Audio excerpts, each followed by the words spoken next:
Hey guys, welcome back to the forge. Today we're going cheap and dirty. We're making a Damascus knife out of an old thrust bearing from an elevator. Hit that subscribe button and let's turn scrap into something beautiful. The plan? We'll weld the whole thing into a billet and forge a tough, gorgeous knife. But first, it's filthy, so we've got some serious cleaning to do. First step, quick but crucial. We weld a scrap handle to the outer race. The welds must be tight and air-sealed, or oxygen will sneak in later and ruin the whole billet. My hands look like I wrestled a dragon, and the dragon won, but that's blacksmithing. The outer race is too large. Using a high-speed angle grinder with a thin Type 41 cutting wheel, I'm bisecting the thick ring. Notice the shower of bright, concentrated sparks, a visual confirmation of the high carbon content in this steel.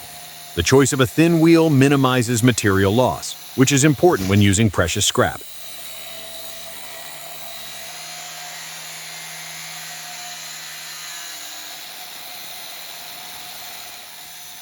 Now let's clean up the rough-cut edges. Get that grinder back out and square off the ends so they meet perfectly. Grind out any corrosion or scale. That stuff is a contaminant and will ruin your forge weld later. I'm chopping one of the larger halves into two smaller pieces. We want small, stackable blocks. See how I align the pieces? They are clean, squared, and now they form a multi-layer stack. Next, encapsulation. I clamp the pieces tightly and perform a continuous perimeter weld using a TIG torch. The key is total containment. We need to create an airtight envelope around the steel stack. I also attach a handle rod for easy manipulation in the forge.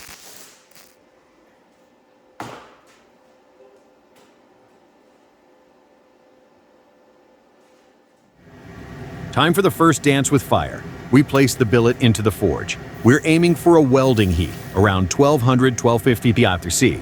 Wait for the billet to become bright orange yellow. Take it out and sprinkle on the flux. I use borax. Back in the forge, then straight to the anvil for a few persuasion hits. Don't hit it too hard while it's fresh off the flux, or you'll spray molten glass everywhere. We're gently working the billet to ensure all the internal surfaces bond.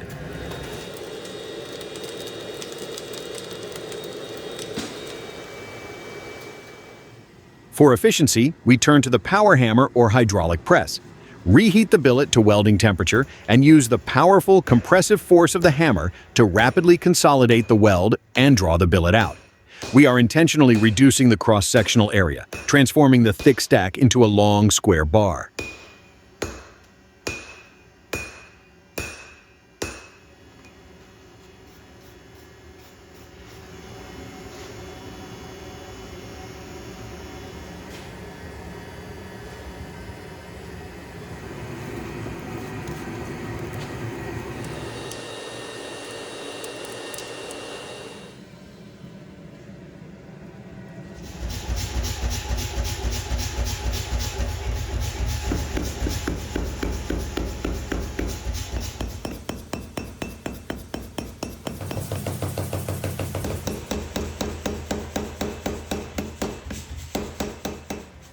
The bar is mostly uniform now, but covered in scale. We need to clean it up so we can cut it and stack it again. A quick pass with the angle grinder removes the crud. Look at that shiny steel emerging.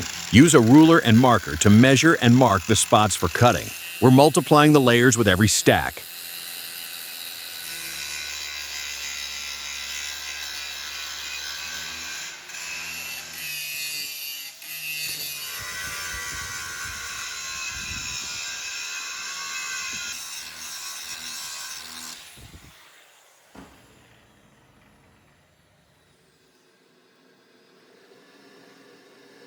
Cut, cut, cut. More sparks, more noise. After cutting the bar into 5 pieces, I clean the surfaces again.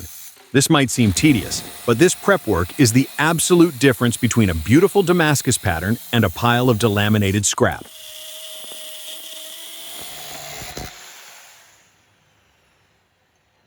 Time to restack. 5 layers now. I clamp the layers together and weld the new billet. Notice how I weld around all the edges to prevent oxygen contamination. This creates the initial 25-layer billet. I weld the handle back on, because a hot metal bar without a handle is just a really bad time.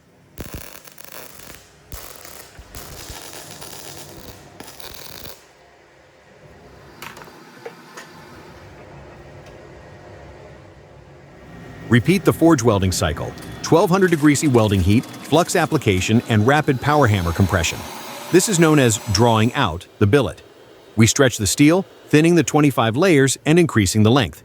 The even, strong blows of the press eliminate any remaining voids or cold shuts. Forge to power hammer, forge to power hammer. Repeat. We are drawing out the bar, stretching it into a long, thin, square rod. The pattern is still hidden inside, but the layers are compacting and the Damascus is getting strong.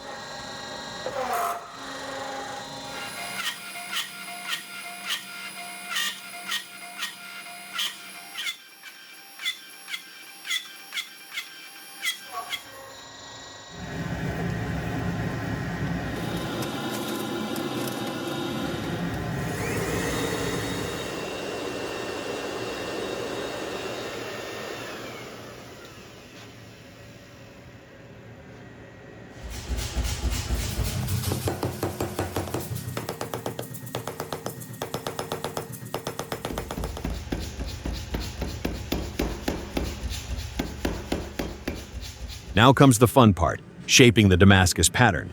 We heat the bar to around 1000 degrees C, clamp one end in a vise, and twist it slowly with a big wrench.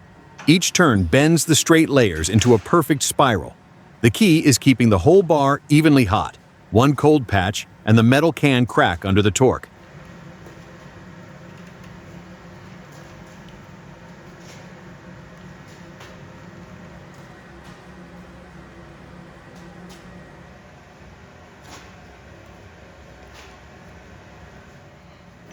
Back to the fire. We need to flatten the twisted bar now to reveal the pattern.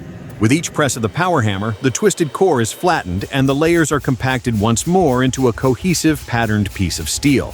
Our multi-alloy bar is ready for the knife shape.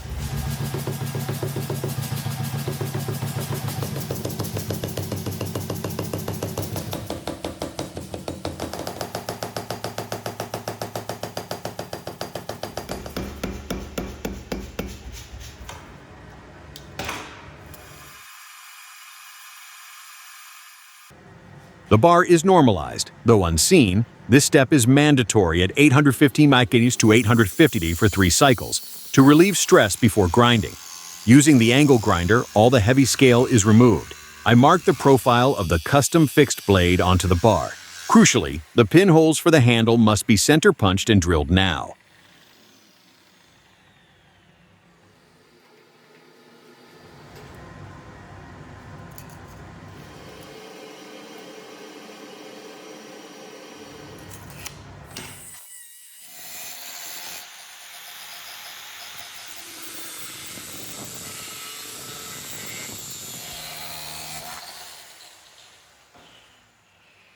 Next up, we need a guard for the knife, so I'm using the smaller leftover bits of steel. We stack them, weld them, heat them, add some flux, and press, just like before. This new billet will become the finger guard. It's smaller, but still pure Damascus, so it'll match the blade perfectly in both pattern and strength.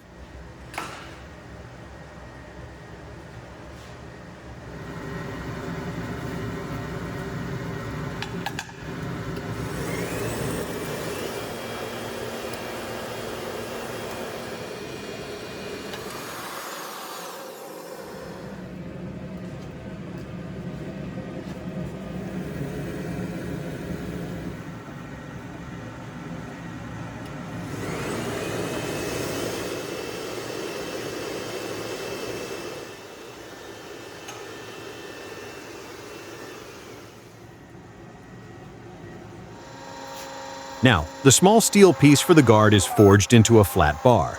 The main blade is hammered and shaped into the final rough outline. We're working the tip and edge profile by hand now. No machine can truly shape a blade like a hammer on an anvil.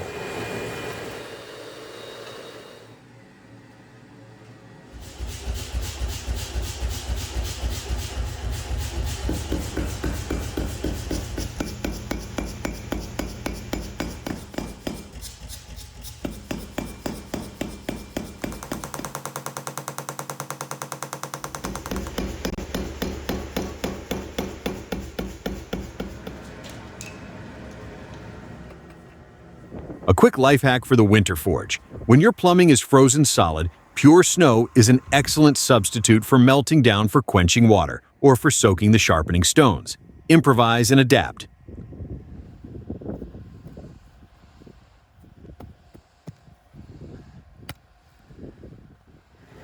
The forging is done.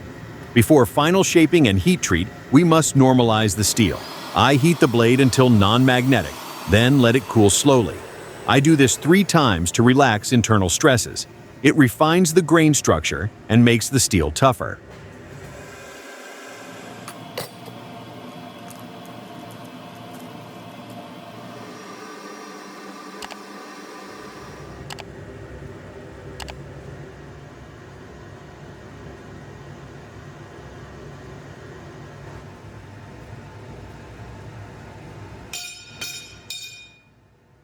Now that the blade's been softened, it's finally easy to shape.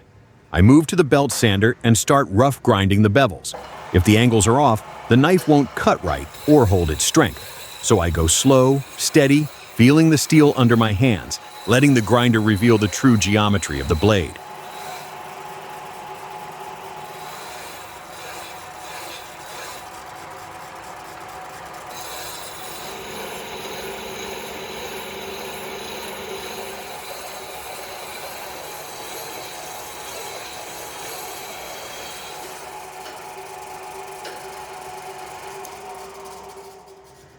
I place the blade on a block of hardwood and trace the outline for the handle, marking where the tang and pin holes will go. After drilling the holes with precision, I grab the angle grinder to cut out the exact shape.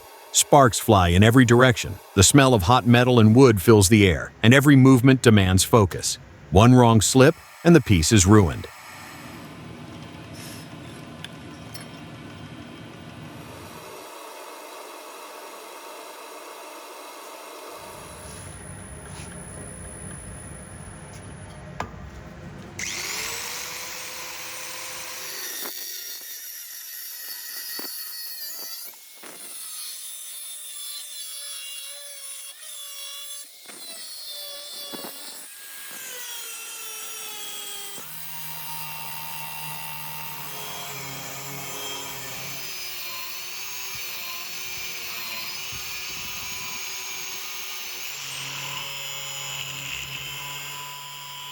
If you're still watching at this point, you're one of the real ones.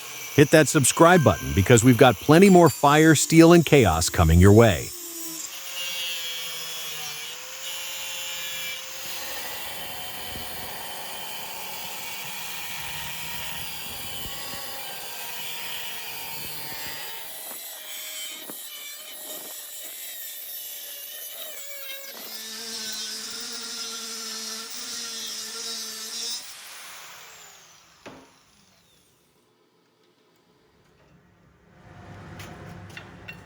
To shape the tight curves around the finger choil and the guard, I switched to a rotary tool with a carbide burr bit. This little tool lets me get into spots the big grinder just can't reach. I move slowly, carving out those fine details and smoothing every edge until it feels seamless to the touch. It's all about control here. One wrong move and you can ruin hours of work.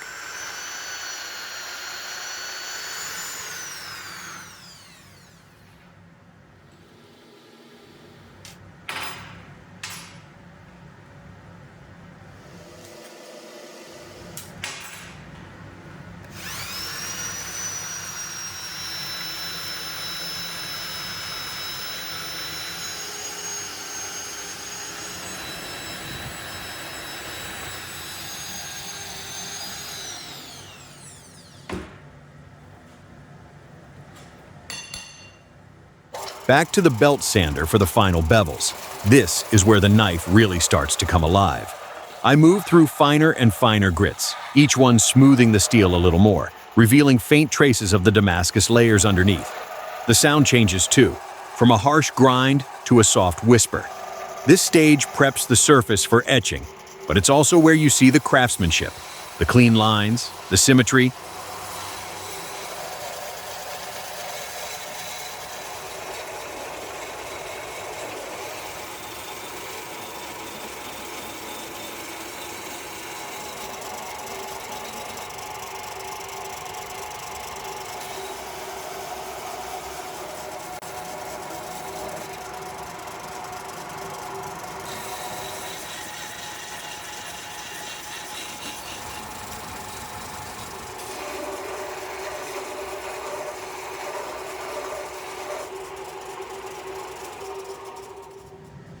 This is the heat treatment, the defining moment for the blade's performance.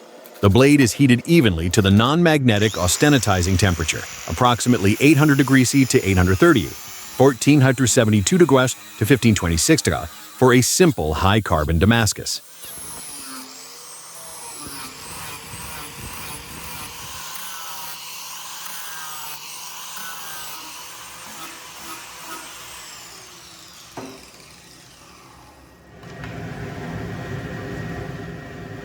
It must be held at this temperature for a brief soak time to allow the carbon to dissolve fully into the iron matrix. Immediately, it is plunged into preheated engine oil for a fast quench. The rapid cooling transforms the steel into hard martensite. This step leaves the steel extremely hard but also brittle.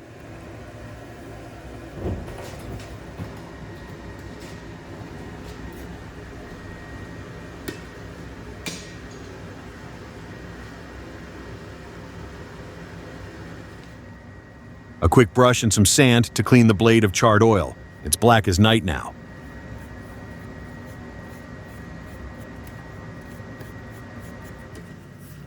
The blade gets one more clean, this time with a soft pad to strip away every trace of residue and expose the raw steel. No oil, no dust, nothing. Just bare metal ready for tempering. The moment of truth, etching. I carefully wipe the blade with ferric chloride, watching as the acid begins to react with the surface. It slowly eats away at the different metals, bringing out the hidden layers that were forged deep inside the steel.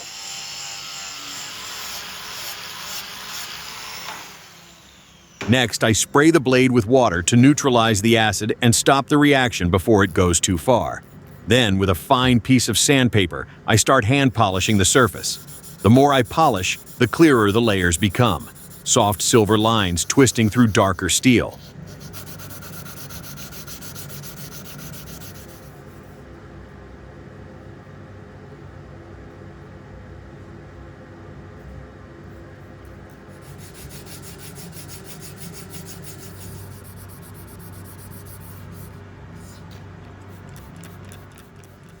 To get that perfect contrast, I repeat the whole process again and again. Etch, rinse, polish. Each cycle deepens the dark tones and brightens the highlights until the pattern looks almost three-dimensional.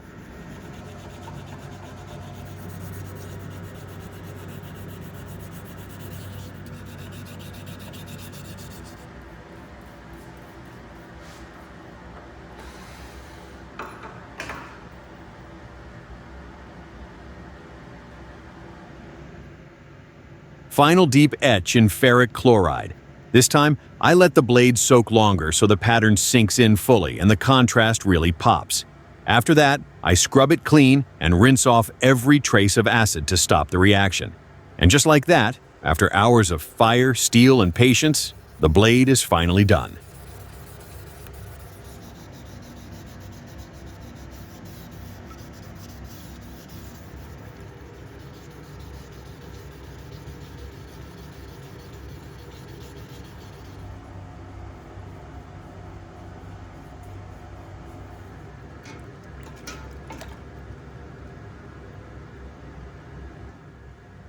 Look at that blade.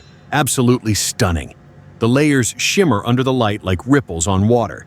Now it's time for the handle, the part that connects the knife to the hand. I've already pre-cut a pair of hardwood scales, and they're ready to go.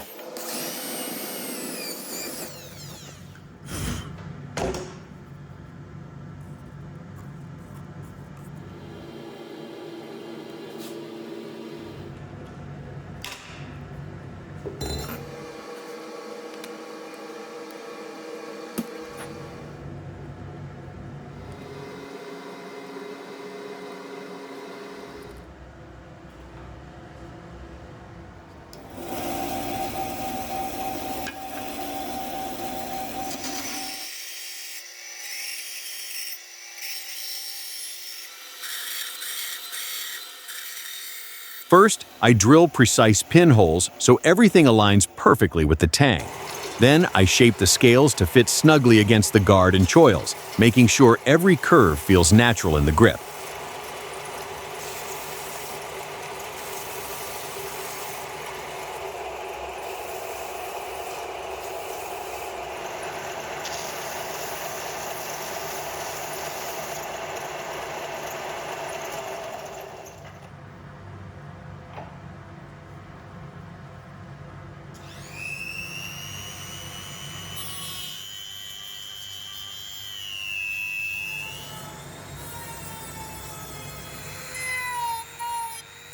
Once the shaping's done, I oil the wood, and that's when the color comes alive.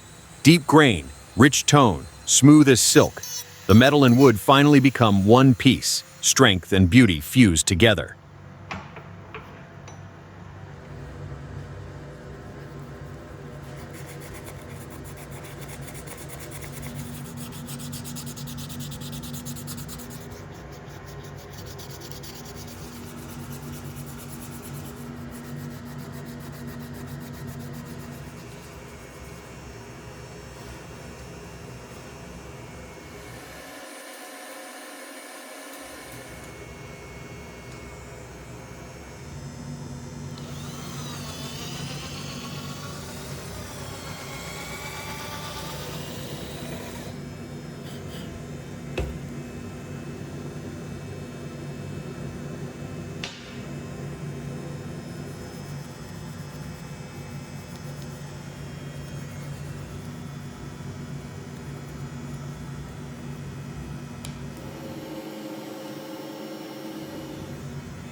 The knife is finally assembled, blade and handle perfectly joined. And now it's time for the edge. And now, the final test, the paper test. I hold up a thin sheet and give it one smooth slice. The knife glides through effortlessly. No tearing, no drag, just that clean, satisfying sound of a perfect cut.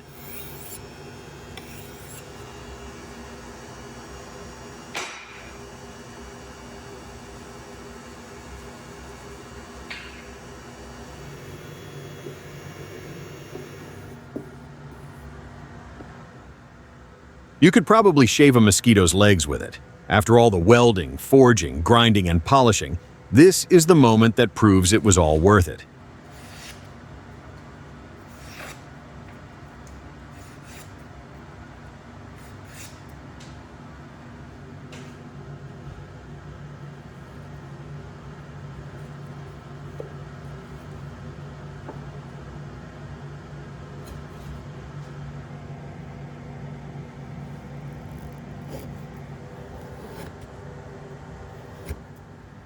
There it is, guys. A fully forged twist Damascus knife made from an old elevator bearing. If you enjoyed seeing scrap metal turn into art, smash that like button, drop a comment, and subscribe so you don't miss the next one. Now, if you'll excuse me, I need to go put some Neosporin on my knuckles and take a nap. Stay sharp, guys. We'll catch you in the next one.